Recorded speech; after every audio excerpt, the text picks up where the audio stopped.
Let's start first off with your outlook for 2021. Hybrids, 1 in 4 vehicles you sold last year were hybrids. What's your expectation for this year? Well, it's our hybrid demand is going to continue to grow this year. As you pointed out, last year it was about 26% of our volume. We're seeing that going up to over 30%, provided that we have the supply chain disruptions settled by the Q2 of this year. And what's that expectation there? Is the supply chain, is it improving? Because when we talked with other automakers, they say, yes, it is improving. But now you've got a number of automakers who have shut down plants this week or next week. And it seems like it starts and fits.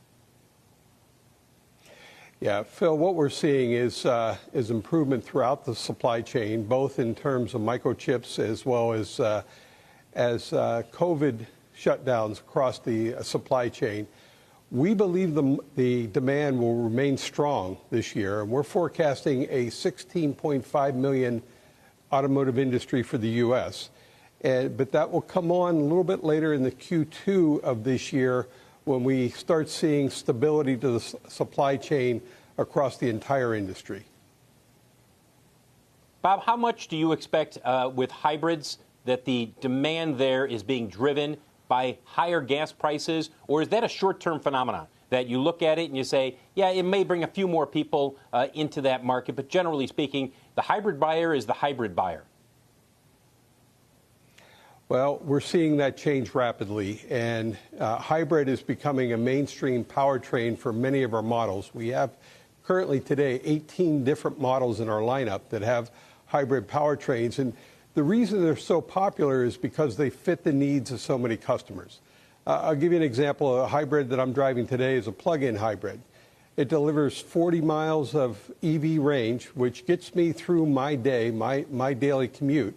But then if I need to go a long distance, it switches over to a very fuel-efficient 4-cylinder engine. So it's the best of both worlds. What we're still seeing today is many consumers that are in the full battery electric market still need a second car to fit their family's needs. So the demand for hybrid has been strong. We expect it to continue to grow as the entire industry transitions over to electrification later this decade. And yet at the same time, you have your first electric model, the BZ4X, coming out a little bit later this year. Still on schedule for that vehicle to go on sale here. And what's your expectation for the first year of sales here in the U.S.?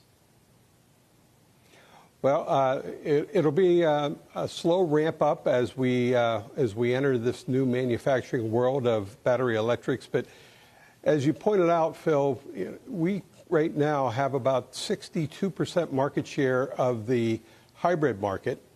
We have about 40 to 45% market share of the plug-in market. Now we're entering this year with not one but 2 battery electric vehicles. The one sitting behind me is the Toyota version, which will be out this spring.